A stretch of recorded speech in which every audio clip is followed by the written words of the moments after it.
Good morning और student. तो हम अध्ययन कर रहे थे सब्जेक्ट अपना जो है वो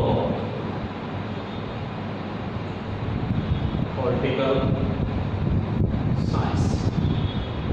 सब्जेक्ट अपना जो है वो पॉलिटिकल साइंस, जिसका अध्ययन हम करेंगे वो बीए पार्ट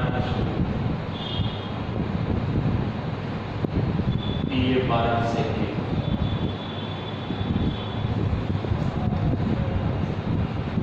तो चल रहा है ब्रिटिश संविधान, जिसका हम अध्ययन कर रहे थे ब्रिटिश संविधान की। आज जो अध्ययन करेंगे ब्रिटिश संविधान की विशेषताएं या लक्षण। विशेषताएं या लक्षण कि ब्रिटिश संविधान की प्रमुख विशेषताओं के बारे में या प्रमुख लक्षणों के बारे में हमें अध्ययन करेंगे, उनके बारे में जानने की कोशिश करेंगे। सबसे पहला इसका अगर पूछे कि विकसित संविधान, सबसे पहला लक्षण जो बताओगे वो है विकसित संविधान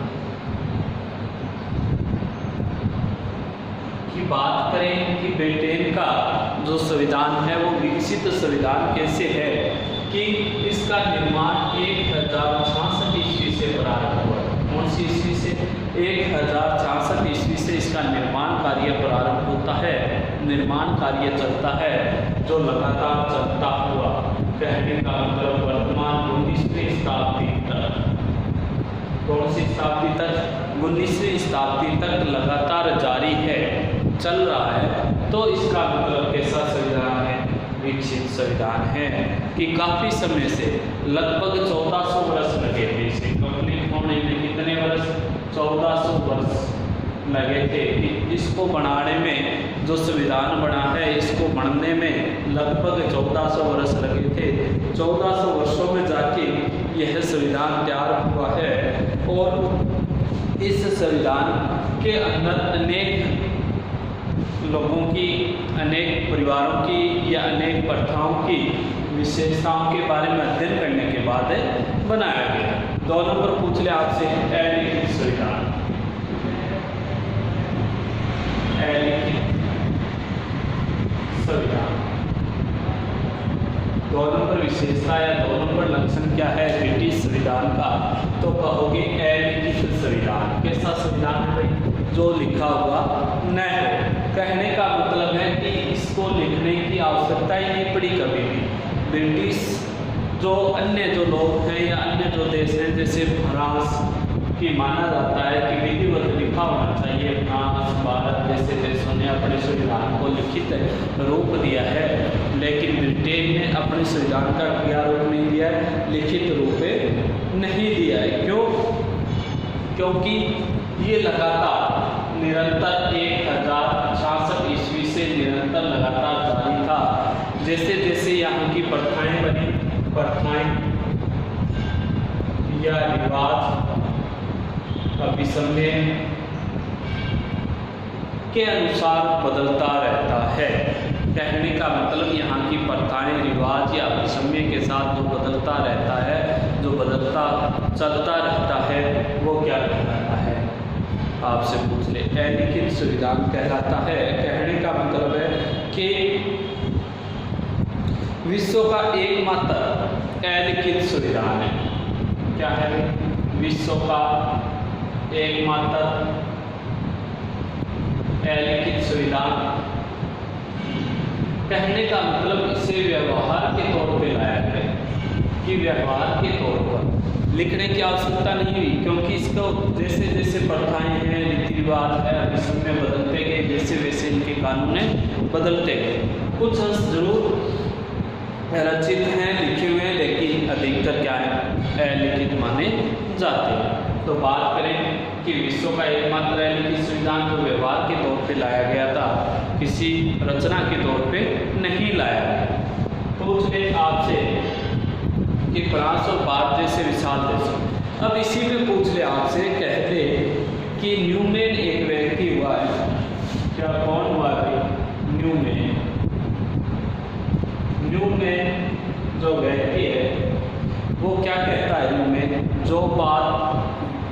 संविधान जो बात ब्रिटिश संविधान को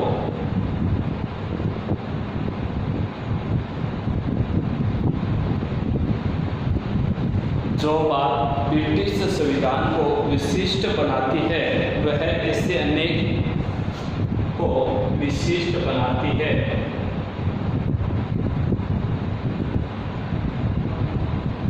वह एक अनेक नियमों का अस्तित्व है, अनेक नियमों का अस्तित्व है जो परंपराओं पे आधारित है, जो परंपराओं पर आधारित है।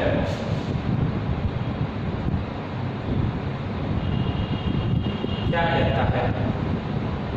आपसे पूछे कि न्यू में एक विचारक वो है, उसने क्या परिभाषा दी? देखो कि ब्रिटिश संविधान को जो प्रमुख बनाती है, कि वह बात जो ब्रिटिश संविधान को प्रमुख बनाती है वो बात है कि उसमें अनेक नियमों का अनेक नियम है, लेकिन बनते किससे? परंपराओं से बनते हैं। जैसे जैसे परंपराएं बदलती जाएगी वैसे वैसे यहाँ के नियम कानून भी बदलते जाएंगे, जिस कारण इसे लिखने की कभी आवश्यकता ही नहीं हुई, अलिखित संविधान माना गया है। तो पहली विकसित संविधान, दूसरी इसकी विशेषता अलिखित संविधान। अब पूछ ले तीसरी आपसे लचीला और सुपरिवर्तनशील संविधान। तीसरी विशेषता पूछ ले तो कैसा कहोगे? लचीला और सुपरिवर्तनशील संविधान। लचीला और सुपरिवर्तनशील संविधान। कि ब्रिटिश जो संविधान है वो कैसा संविधान है? लचीला संविधान है, सुपरिवर्तनशील सिद्धांत है। यहाँ के वैसे परिवर्तन करने के, परिवर्तनशीलता के दो आधार होते हैं। कितने आधार होते हैं? दो आधार। कि परिवर्तन करने के लिए किसी संविधान में कितने आधार माने गए? दो आधार माने गए हैं। पहला आधार होता है लचीला, दूसरा आधार होता है कठोर। पहला आधार लचीला की सामान्य बहुमत से, कि किसी विधेयक को सामान्य बहुमत से बदला जाए तो वो क्या होगा? लचीला संविधान होगा। जिसको विशिष्ट प्रक्रिया से गुजरना पड़ेगा, कौन सी विशिष्ट प्रक्रिया से जिसको गुजरना पड़ेगा उसमें बदलाव क्या होगा? कठोर बदलाव कहलाता है, कठोर कहलाता है।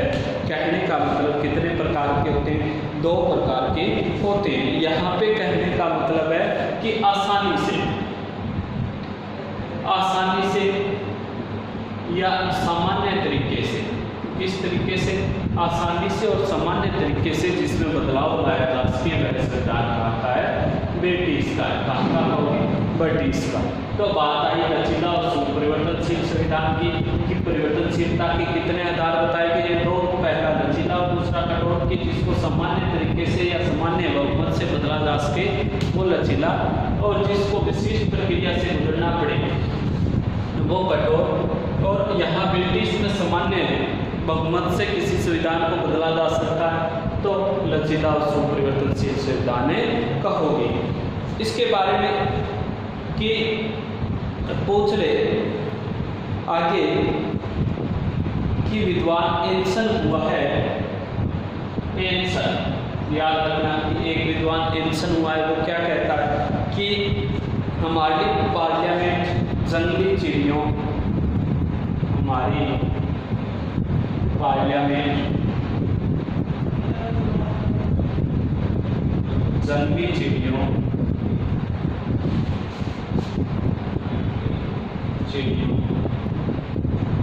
हमारी पार्लियामेंट जंगली चिड़ियों, सेल मछलियों की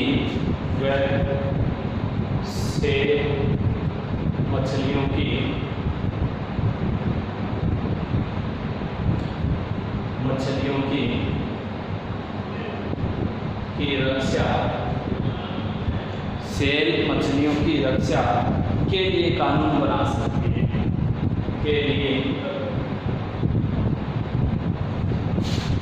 कानून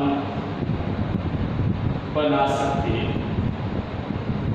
क्या कहता है एनसन कि हमारी पार्लियामेंट जंगली चिड़ियों और सेल मछलियों की रक्षा के लिए क्या बना सकती है, कानून बना सकती है। इसके बाद पूछ ले कि या लाखों लोग नागरिकों को राजनीतिक शक्ति प्रदान कर सकती है, या लाखों नागरिकों को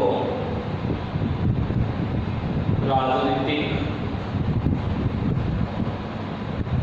शक्ति प्रदान कर सकती है। कि लाखों लोगों को कौन सी शक्ति दे सकती है, राजनीतिक शक्ति दे सकती है। उसका वितरण नवीन निर्वाचन क्षेत्रों में कर सकती है, उसका वितरण नवीन निर्वाचन क्षेत्रों में कर सकती है।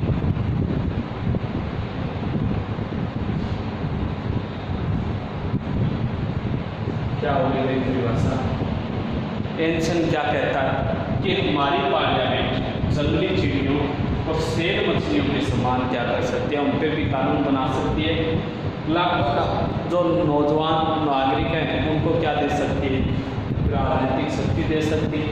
उनका वितरण नवीन निर्वाचन क्षेत्रों में कर सकती है, नए क्षेत्र बढ़ा सकती है। तो कितने प्रकार की होगी विशेषताएं। अब चलेंगे 4 नंबर में। अपनी 4 नंबर विशेषता है वो क्या कहती है, देखो आपसे पूछ ले कि 4 नंबर सिद्धांत और व्यवहार में अंतर। 4 नंबर विशेषता क्या है इसकी, सिद्धांत व व्यवहार में अंतर। सिद्धांत और व्यवहार में अंतर किस प्रकार से होता है उसका अध्ययन करेंगे। तो जैसे मुनरो ने क्या कहा है, मुनरो क्या कहता है, आपसे पूछ ले कि मुनरो ने सिद्धांत और व्यवहार के बारे में क्या कहा है। तो ब्रिटिश शासन में जो कुछ दिखाई देता है, ब्रिटिश शासन में जो कुछ दिखाई देता है, ब्रिटिश शासन में जो कुछ दिखाई देता है वह वास्तव में है ही नहीं, वह वास्तव में है ही नहीं। ब्रिटिश शासन में जो कुछ अपने सामने दिखाई देता है वह वास्तव में है ही नहीं। इसके बाद पूछ ले कि जो है वह दिखाई नहीं देता, जो है वह दिखाई नहीं देता। तो मुनरो क्या कह रहा है सिद्धांत और व्यवहार में कि हम ब्रिटिश शासन को देखेंगे तो जो हमें सामने से प्रत्यक्ष रूप से दिखाई देता है वो है ही नहीं, और जो हमें दिखाई नहीं देता है, जो दिखाई देता है वो है ही नहीं, जो दिखाई नहीं देता है वो है। कहने का मतलब कि इनका जो सिद्धांत है वो किसके समान है कि व्यवहार और सिद्धांत में बहुत सारा अंतर होता है, अंतर पाया जाता है। क्या कह रहा है कि सिद्धांत और व्यवहार में क्या पाया जाता है, अंतर पाया जाता है। कौन अंतर प्रकट कर रहा है, मुनरो कर रहा है। कौन कर रहा है, मुनरो कर रहा है। जैसे सैद्धांतिक दृष्टि से बात करें, किसकी दृष्टि से, सैद्धांतिक दृष्टि से, कि जैसे सैद्धांतिक दृष्टि से बात करें तो यहाँ का शासन निरंकुश राजतंत्र है। आज भी किसके नाम से चलता है, ब्रिटेन राजतंत्र के नाम से चलता है, लेकिन व्यवहारिक तौर पर कुछ ले, व्यवहार में कुछ ले तो क्या पाया जाता है, लोकतंत्र पाया जाता है। कहने का मतलब कि चलता जो देश है ब्रिटिश वो निरंकुश राजतंत्र से चलता है, राजा के नाम से चलता है, लेकिन व्यवहार के तौर पे क्या पाया जाता है, लोकतंत्र पाया जाता है। इसके बाद वाली विशेषता पूछ ले आगे वाली आपसे तो कहोगे एकात्मक शासन। 5 नंबर कौन सी होगी, एकात्मक शासन। 5 नंबर विशेषता एकात्मक शासन। अब देखो एकात्मक शासन क्या होता है, आपसे पूछ ले एक ब्रिटेन ने किस शासन को अपनाया?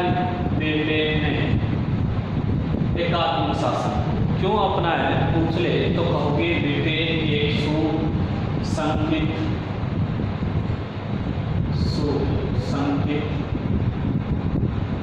इकाई है। कैसी इकाई है? ब्रिटेन एक सुसंगठित इकाई है जिसके कारण इस शासन को अपना लिया, एकात्मक शासन को अपना लिया। कहने का मतलब है कि समस्त शक्ति केंद्र सरकार में निहित कर दी गई संविधान द्वारा।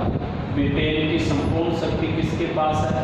ब्रिटेन की संपूर्ण शक्ति केंद्र के पास है। किसके पास होगा? केंद्र के पास है या केंद्र में निहित है। ब्रिटेन की संपूर्ण जो शक्ति है वो केंद्र में निहित की गई है और केंद्रीय सरकार ही संपूर्ण देश को क्या चलाती है? शासन चलाती है। केंद्र सरकार की क्या करती है? संपूर्ण शासन चलाती है। शासन संपूर्ण शक्तियां किसके पास है? ओनली केंद्र के पास है। कहने का मतलब संपूर्ण शक्तियां केंद्र को दी गई है और केंद्र ही क्या चलाएगी? सरकार को चलाएगी, शासन को चलाएगी। प्रशासनिक सुविधाएं केंद्र और इकाइयों में बांट दी गई है। प्रशासनिक सुविधाएं केंद्र व इकाइयों में वर्गीकरण कर दिया गया। तो ये कैसा शासन हो गया? एकात्मक शासन हो गया। एकात्मक शासन की विशेषता होगी कि ब्रिटेन एक सुसंगठित इकाई है जिसकी संपूर्ण शक्तियां केंद्र में निहित है और वो संपूर्ण शासन का क्या करेगी? संचालन करेगी और प्रशासनिक सुविधाओं का केंद्र और इकाइयों में वर्गीकरण कर दिया गया। फिर पूछ ले आगे वाली विधि का शासन। 6 नंबर कौन सी? विधि का शासन। अब 6 नंबर आपसे विशेषता पूछ ले, कौन सी विशेषता कहोगे? विधि का शासन कहोगे, विधि के शासन के बारे में कहोगे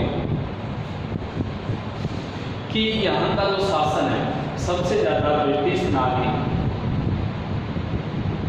नागरिक पूछ ले कि गर्व करते हैं तो वो करते हैं विधि के शासन पर। किसके शासन पर? विधि के शासन पर सबसे ज़्यादा अपने आप को गौरवान्वित महसूस करते हैं विधि के शासन पे। कहने का मतलब है कि यहाँ पर व्यक्तियों की इच्छा द्वारा नहीं अपितु विधि द्वारा शासन किया जाता है। किसके द्वारा? व्यक्तियों की इच्छा द्वारा, इच्छा पर नहीं अपितु विधि द्वारा शासन किया जाता है। यहाँ पे व्यक्तियों की इच्छा के अनुसार शासन नहीं किया जाता, नहीं चलाया जाता है, अपितु किसके द्वारा शासन चलाया जाता है? कि विधि द्वारा शासन किया जाता है। कहने का मतलब है कि विधि के अंतर्गत डायसी क्या कहते हैं? आपसे पूछ ले कि डायसी ने क्या कहा है, तो डायसी ने कहा है कि विधि के शासन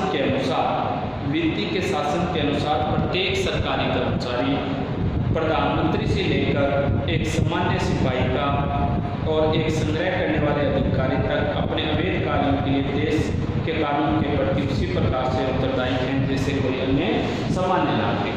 कि विधि के शासन में सभी समान, प्रधानमंत्री से लेकर, इससे लेकर प्रधानमंत्री से लेकर चाहे एक छोटा सा सैनिक हो या फिर सामान्य कर्मचारी, गैर कानूनी के लिए सभी क्या है? समान रूप से हैं। कहने का मतलब कि प्रधानमंत्री से लेकर सैनिक, सामान्य कर्मचारी से लेकर या सामान्य नागरिक की बात करें, उनकी भी वो क्या है? सभी समान माने जाते हैं। तो विधि के शासन की हमने बड़ी विशेषता कि ब्रिटिश नागरिक सर्वाधिक गर्व महसूस करते हैं विधि के शासन पे। व्यक्तियों की इच्छा से नहीं है, विधि की इच्छा से चलता है, विधि द्वारा चलाया जाता है। प्रधानमंत्री, सैनिक या अगर गैर कानूनी कोई कार्य चल रहा है तो उस पर सभी सामान्य नागरिक भी क्या है, समान रूप से माने जाते हैं, समान रूप से जिम्मेवार माने जाएंगे, जिम्मेदार माने जाएंगे। तो ये डायस ने कहा था। जो आगे की घटना पढ़ेंगे, आगे की विशेषता पढ़ेंगे, वो इससे नेक्स्ट वीडियो में अध्ययन करेंगे।